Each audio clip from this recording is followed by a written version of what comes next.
Justnormativismo. El normativismo es una teoría del derecho desarrollada por Hans Kelsen que pretende desnudarse de cualquier pensamiento ideológico y que establece un sistema jurídico basado en la jerarquía de normas. Este normativismo jurídico reducirá al Estado a un conjunto de relaciones jurídicas. El Estado y el derecho son idénticos. El Estado es contemplado en esta teoría como un orden coercitivo idéntico al derecho. El Estado no quedaría resumido a un simple orden jurídico. Es más que eso, no solo el orden de derecho legítimo y soberano. Se opone a Hans Kelsen y a su normativismo Jack Schmitt y el decisionismo. Es una designación de la sistemática científica que se aplica casi exclusivamente al derecho. El normativismo jurídico, o teoría normativa del derecho, como se lo llama a partir de los trabajos de Kelsen, es el que trata al derecho única y exclusivamente desde un ángulo normativo, sin calificarlo por su justicia ni descalificarlo por su injusticia. Toma solo la norma jurídica positiva, única expresión de lo jurídico, por otra parte, a la que conviene en el nombre del derecho. El iniciador de este tipo de investigación jurídica fue Carl Binding, 1841-1920, quien lo enfocó específicamente al área penal. A continuación, subsiguió su discípulo Thun. En el siglo presente, Hans Kelsen, 1881, desarrolló una teoría integral del derecho, en su aspecto normativo, que, por despreocuparse del contenido concreto de las normas jurídicas, para atender tan solo a la norma en sí, la llamó teoría pura del derecho. En el normativismo, la actitud positivista va unida al nacimiento del concepto de Estado, aunque será a partir del Renacimiento y del nacimiento del Estado moderno cuando los juristas se decantarán por defender una concepción positivista del derecho, para fortalecer a los diferentes puntos de vista de la ley. Los postulados básicos en relación a Kelsen sostienen que el normativismo tiene las características de pura. En su doctrina es un principio del método, que consiste en buscar solamente un conocimiento orientado hacia el derecho, es decir, libera a la ciencia jurídica de todos los elementos extraños. El siguiente punto sería evitar el sincretismo metódico, es decir, mezcla de métodos, que obscurece la singularidad de la ciencia jurídica y los límites de su objeto.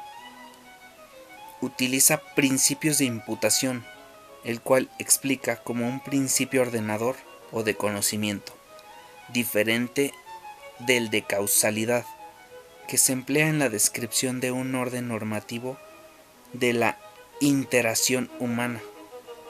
Es decir, se utiliza en la descripción del deber ser y para distinguir a este del mundo no normativo y de los hechos. El significado jurídico de la conducta humana no se puede captar por los sentidos, como se capta el color, la dureza o el peso de un objeto. Así, el sentido subjetivo de que alguien dispone por escrito de su patrimonio, en caso de su muerte, es un testamento. Pero objetivamente, desde el punto de vista del Código Civil, puede que quizá, en razón de algún defecto de forma, que no lo tenga.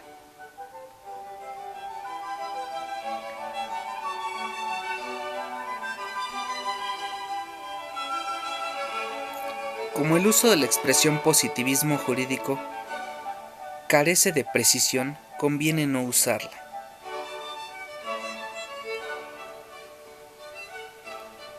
A esta pretensión de pureza también se le juzga erróneamente, de forma formalista,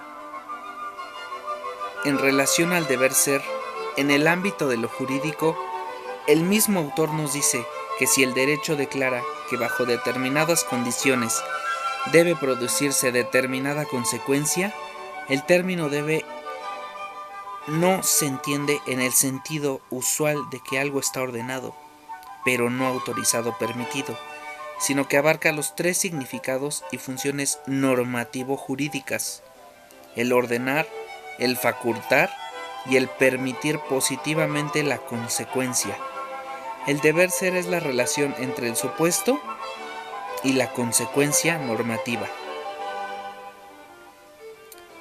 Por tanto, el significado jurídico objetivo de una conducta, que es lo que le interesa a la ciencia del derecho, únicamente le proporciona la norma jurídica que regula la conducta, y no es el significado subjetivo que suministra el que realiza dicha conducta. Lo fáctico o ser natural de un acto no es el que hace a tal acto lícito o ilícito, sino su significado jurídico, objetivo, mismo que se logra a través de una norma que lo prevé, como su contenido normativo, de suerte que el acto puede ser explicado según esa norma. La norma funciona como un esquema de explicitación del acto. La explicación de que el acto tiene un acontecer natural también se fundamenta en un esquema particular y diferente de lo normativo, el de la causalidad. La norma según la cual el acto significa que es conforme o contrario a derecho, es ella misma producida mediante un acto de derecho, que por su lado nuevamente recibe su significado jurídico de norma. Por validez se entiende la existencia específica de una norma y se expresa diciendo que algo debe o no ser. Esto es diferente de la realidad de los hechos naturales y de la existencia del acto de voluntad, cuyo significado objetivo proporciona que una norma sea válida. Para esta validez significa que obliga y que el hombre debe comportarse como lo indica la norma.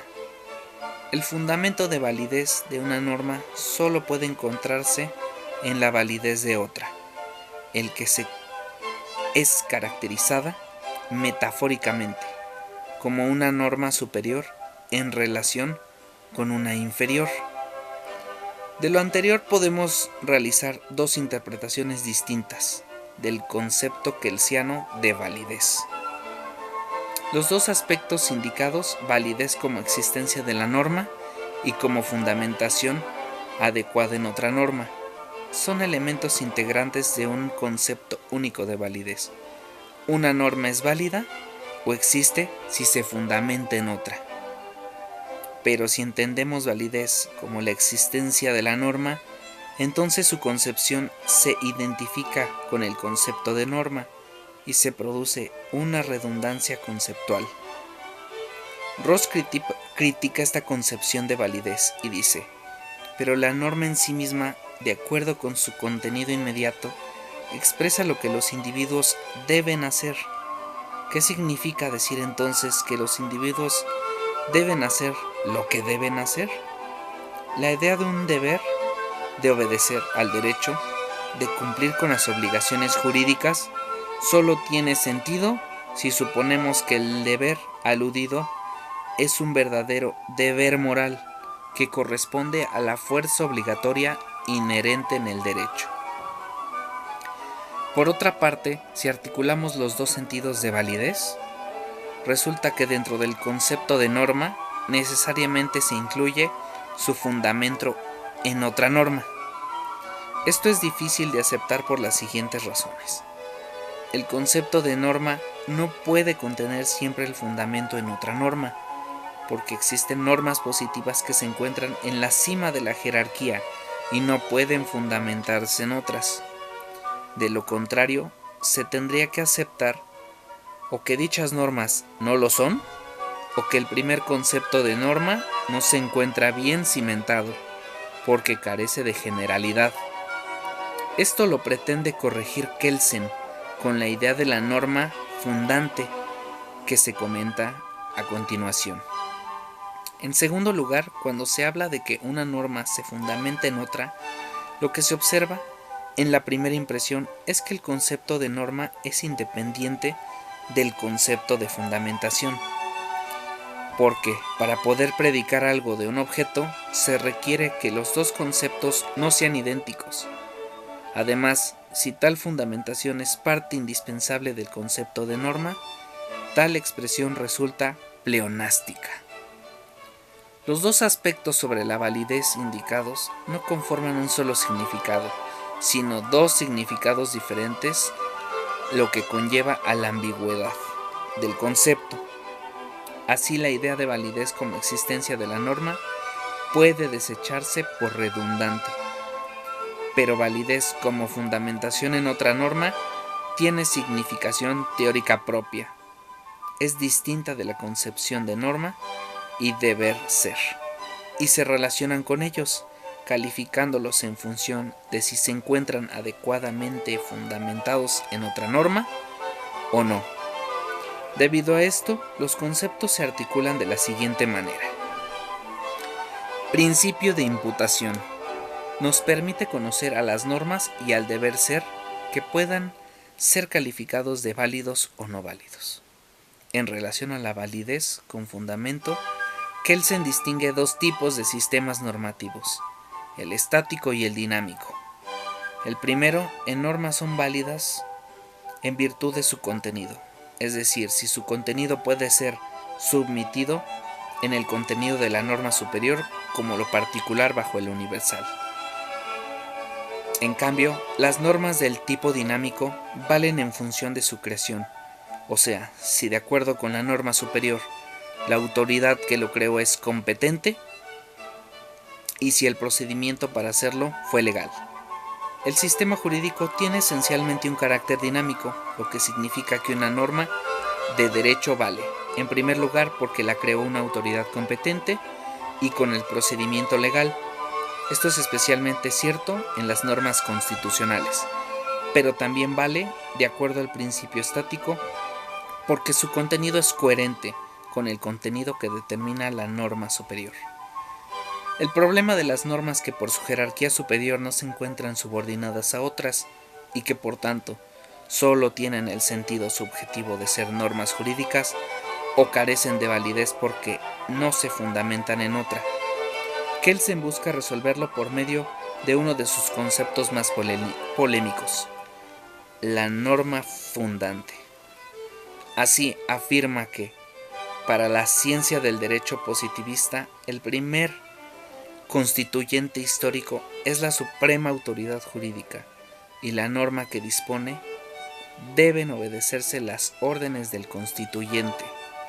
No es el sentido subjetivo de una voluntad superior a la del constituyente, sea Dios o la naturaleza, sino que se trata de la norma fundante, lo cual es la base de la validez objetiva de las normas jurídicas, y es necesariamente para la interpretación de un orden coactivo, generalmente eficaz, como un sistema de dichas normas.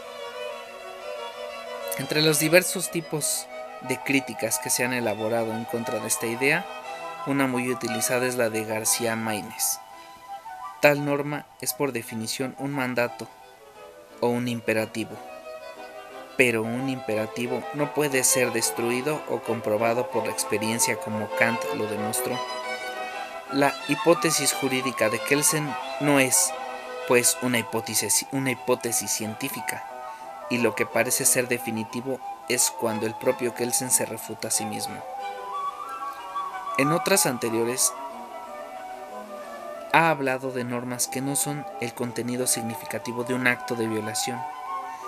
En la doctrina, la norma básica fue siempre concebida como una norma que no era el contenido significativo de un acto de violación, sino que estaba propuesta por nuestro pensamiento. Entonces, por ahora, se debe confesar que no se puede seguir manteniendo una doctrina que tenga que abandonarla.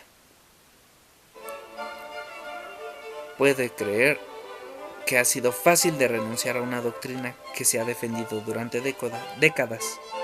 Sin embargo, el comprobar que una norma debe ser el correlato de una voluntad es básico para basarse en la violación ficticia. En una norma básica se exhibe un acto de violación ficticio que realmente no existe.